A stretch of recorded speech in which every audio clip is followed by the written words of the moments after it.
Okay, looks like we are live. So hopefully people will be joining us. And I have the group chat open. So if you are joining us, feel free to just say hi. And I'll be happy to do a little shout out for you. So we'll just wait a minute just to get let people log in so they just barely hit the broadcast button. I want to welcome you to this first live session that I'm doing over the group Keys to Emotional Peace and Freedom. And this is a benefit I'm giving to people who are members of the group, who I am very pleased that you're a part of that group. And if you didn't catch us live, then I am putting the link on our group page so you can watch it later. Hopefully you'll enjoy the discussion as much as those who are here live.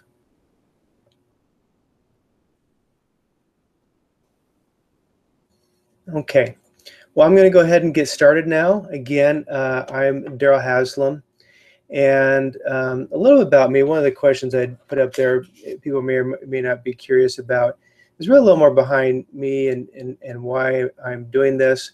One of the things is I am not a professional entrepreneur. I'm not one of these Tony Robbins that has this big, apparatus and people and resources and programmers and all that sort of stuff. I'm just, just a regular guy like the rest of you, university professor who is doing something a little beyond what my regular training was. I didn't get trained in social media, didn't get trained on how to do these kind of things. And so I've been learning over the last year or two how to do that. But one of the really driving things for me is that I really want to get a message out to people. And I feel like I have a message that can benefit a lot of people. Not only am I a professor, but I'm, been a therapist for over 20 years and really have touched people's lives a lot on a one-on-one basis or in group families and things. But, there's certain principles and certain issues that just come up time and time again. And I know so many people struggle with them. And so part of my desire growing is to get the message out more about how people can learn how to achieve emotional peace and freedom in their lives, how they can have healthier relationships in their lives, how they can learn to accept themselves better and feel better about themselves and really accomplish the goals that they set out to do. And in so doing, I recognize that I'm a human just like the rest of you. I have training, I have years of experience, but guess what? That doesn't mean that I am not a person just like you. And I have to live these principles myself. And I'm not perfect, and I sometimes do well, and sometimes I don't. But one of the things that I really hope is part of the message about why I'm doing this and how I'm doing this really is it's something that I've pushed myself to do, not only to help other people and to get my message out, but also because I'm trying to grow as a person. This isn't easy, to learn the technology and the social media and to, are all busy to find time to do things, to post things and to share these messages with people. It takes a lot, just like in your life. So you have a lot of things going on as well.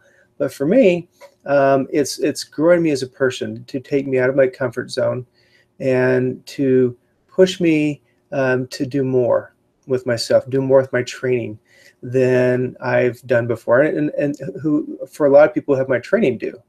And so a lot of people who are trained like me will stay in their traditional practices and do their things, and I still do that. But I'm thinking bigger, and I have dreams, and I have ideas, and I have all these things that come to me. Sometimes in the middle of the night, I have these ideas, and I can do this, or here's this idea, here's that idea, and so I have all this creativity. And one thing I really, really believe is that if you have creative ideas in your life, if you have dreams and ambitions in your life, you have two choices.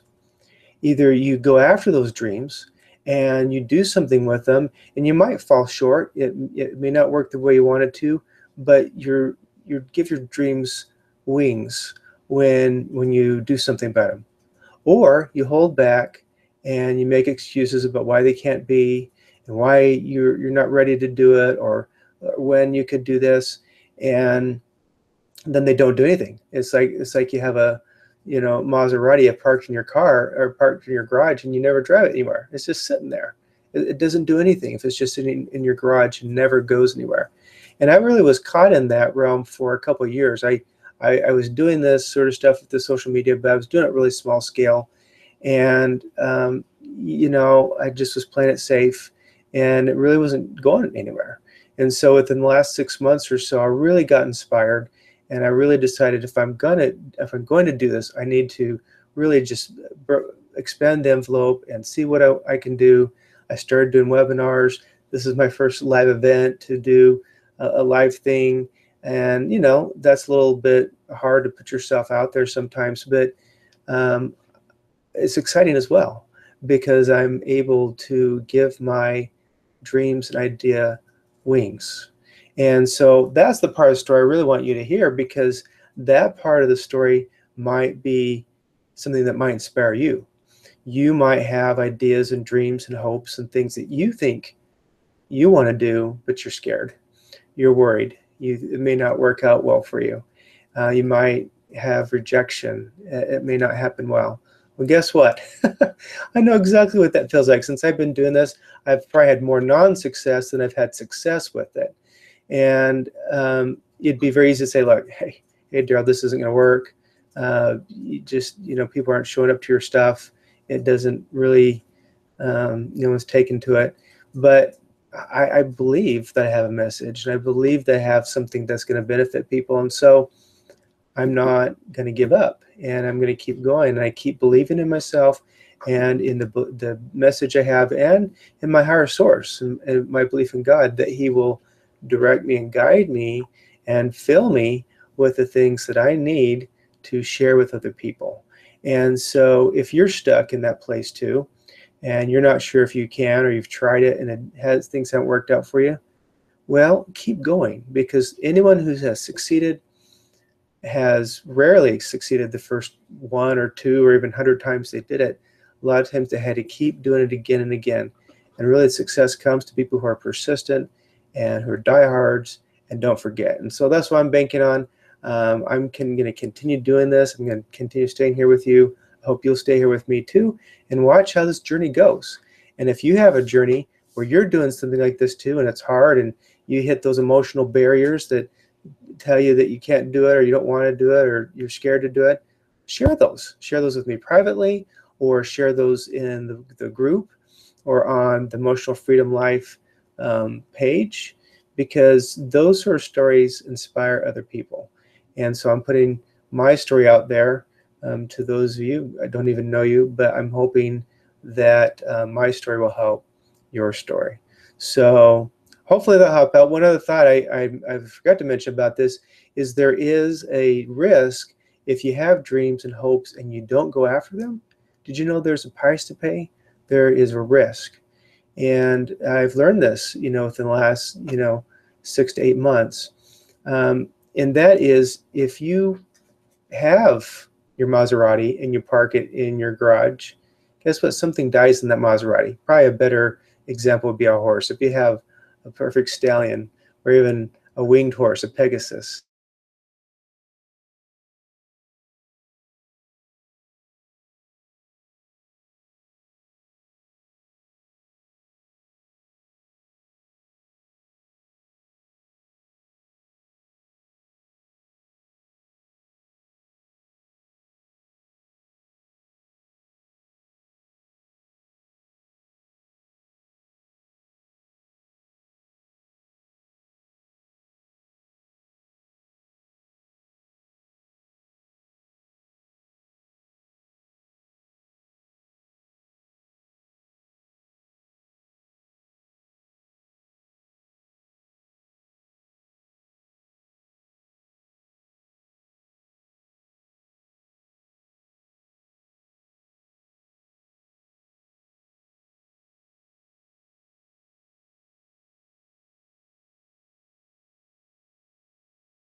Okay, I'm going to resume now. I think I'm back on.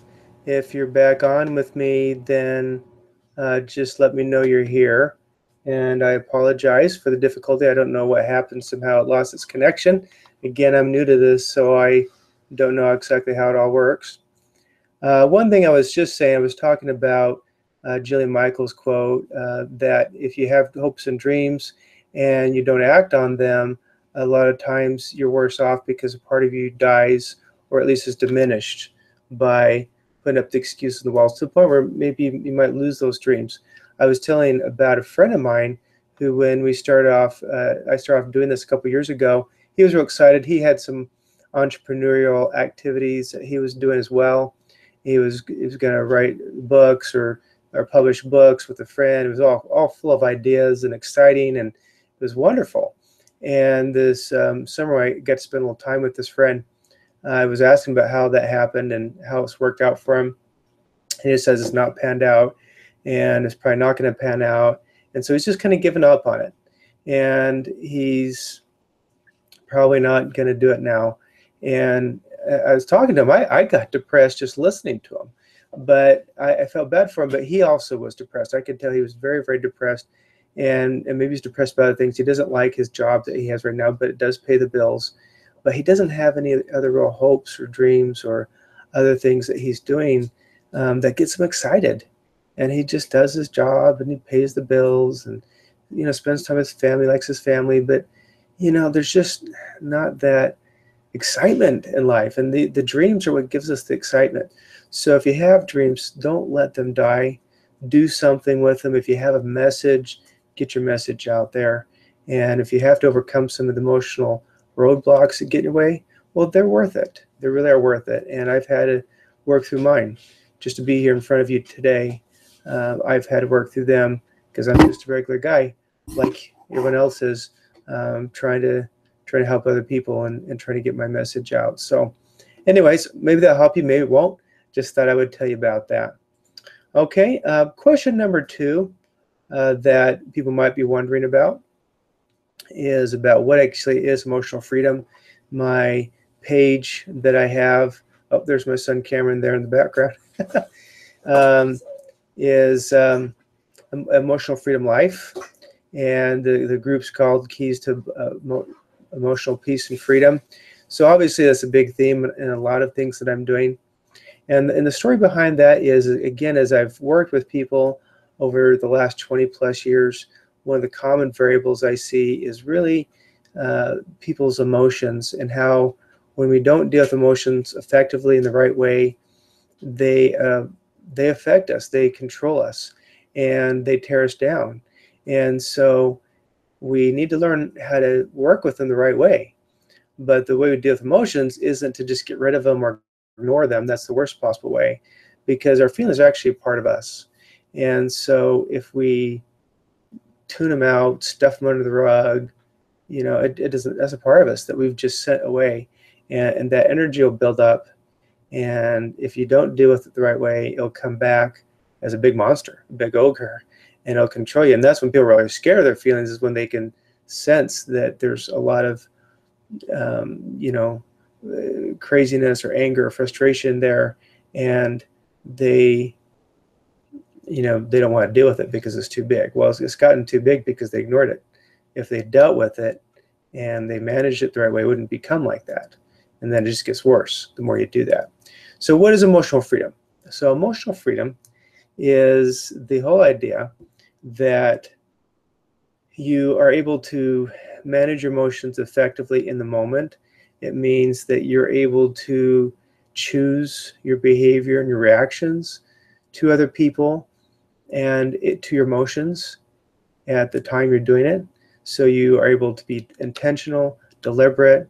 You can stay calm, or at least calm yourself down. You don't always stay calm, but maybe you get excited, but you catch yourself and you calm yourself down to act in a way that is consistent with your values and with your goals and with your morals, and allows you to open your heart to love other people and to be loved by them. And so many times our emotions become a prison that we create, the prison that we create to We put up walls to protect ourselves from hurt, from pain, from emotional attack. We use anger as a way to defend ourselves from this. And what ended up being protection ends up becoming the walls of our prison.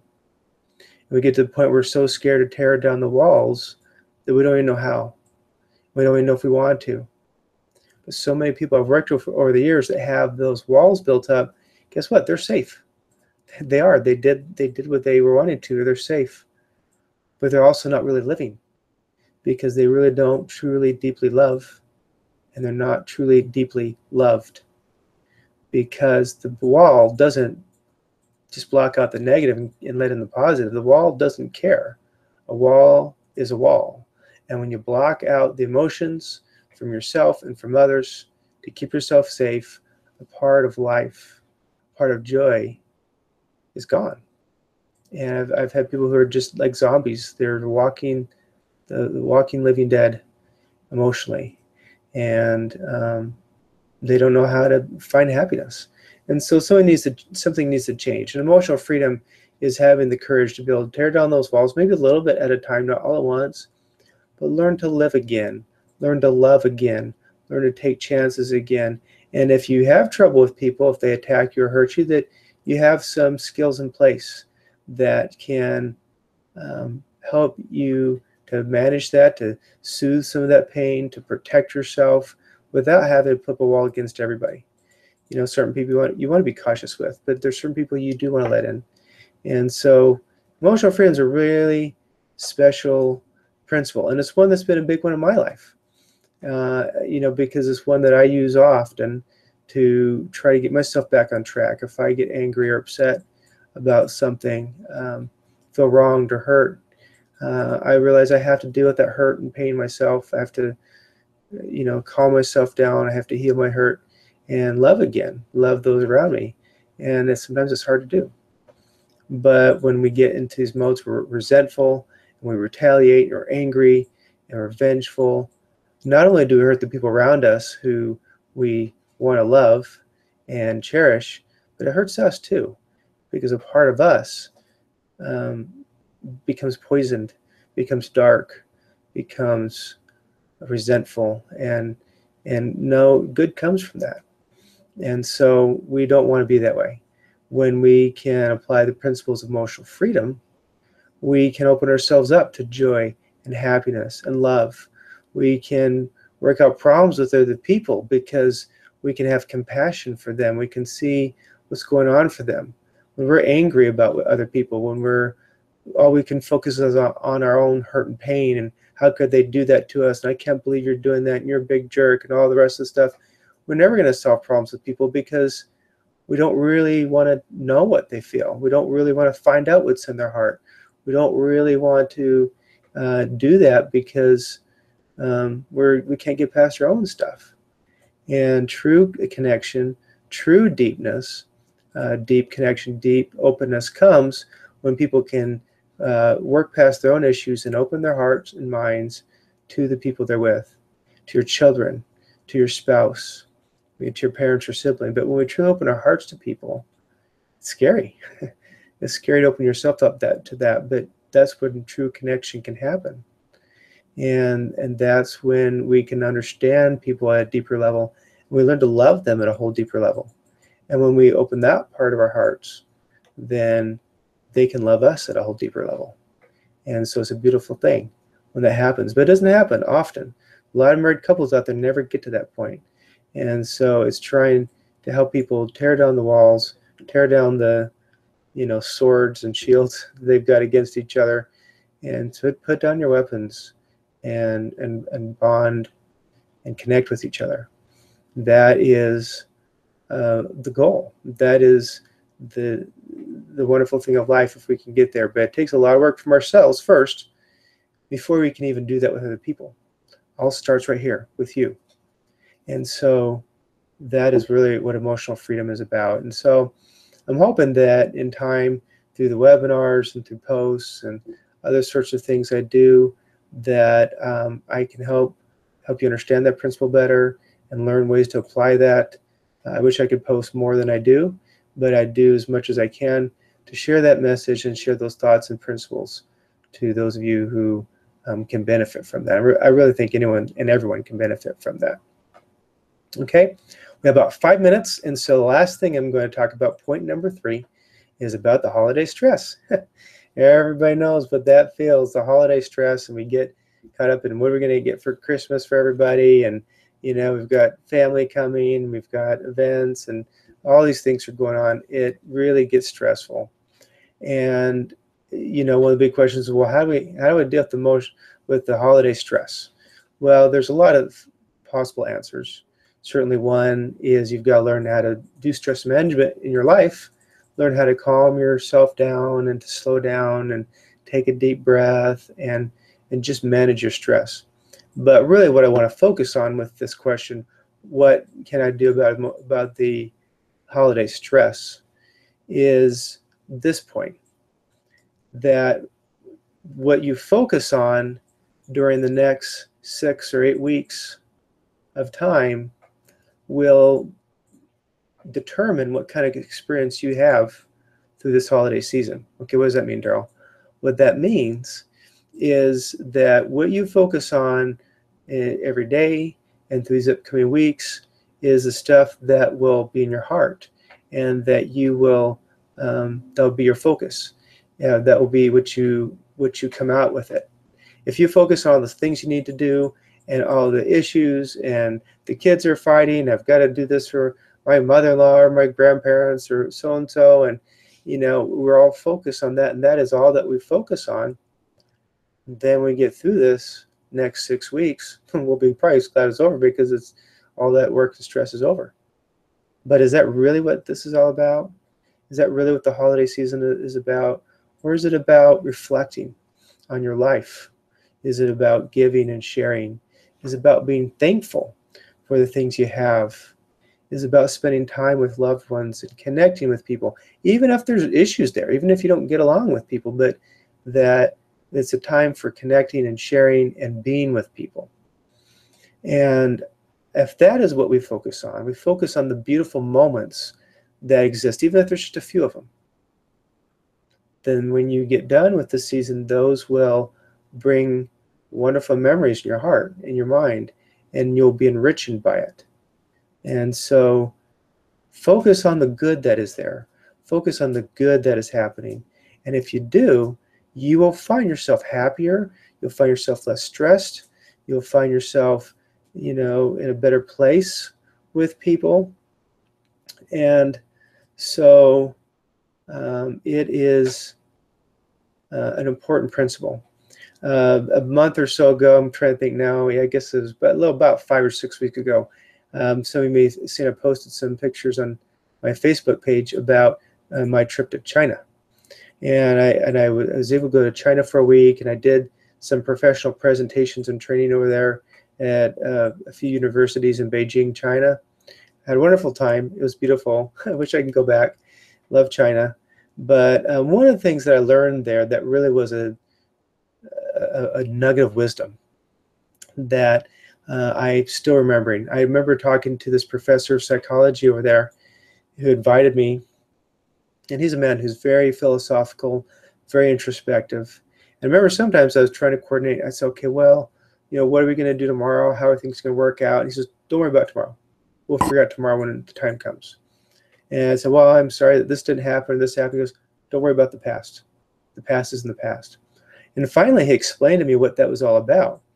And he was telling me through a translator, because he didn't speak very good English, that now is the moment. And right now is the only time you'll have this moment. This moment we have right now is the only time in your life where you have now. And he says, you don't focus on the past, because the past is full of regret and sorrow a lot of times. So don't focus on the past. What is what was, is what was. Let it go and move on. And don't worry about the future, because the future is full of stress and worry and apprehension and anticipation. Don't worry about the future. It will take care of itself. It will happen when it happens, and you'll take care of it just as you are now. But don't forget to be in now. Don't forget to be present now, because now only happens once. And it can be beautiful, And it could be wonderful, or it could be stressful and lousy and miserable, or something you just forget. It depends on what you make of it. And so as we move through these next few weeks, think about what moment you're creating right now. Creating with your children, creating with your spouse, partners, your loved ones, and be present and appreciate the nows that you have. Because if you appreciate the nows, then you look back at your memories, they'll build beautiful memories, and you'll build happiness, and it builds a good life. If you're always waiting for something good to happen and always looking at the negative, and my house isn't clean, or the kids aren't behaving, or my husband doesn't do this, that, or my wife doesn't do this and that, then we're going to have a memory full of sorrow and heartache, and we'll have lost our nows that could have been beautiful and wonderful.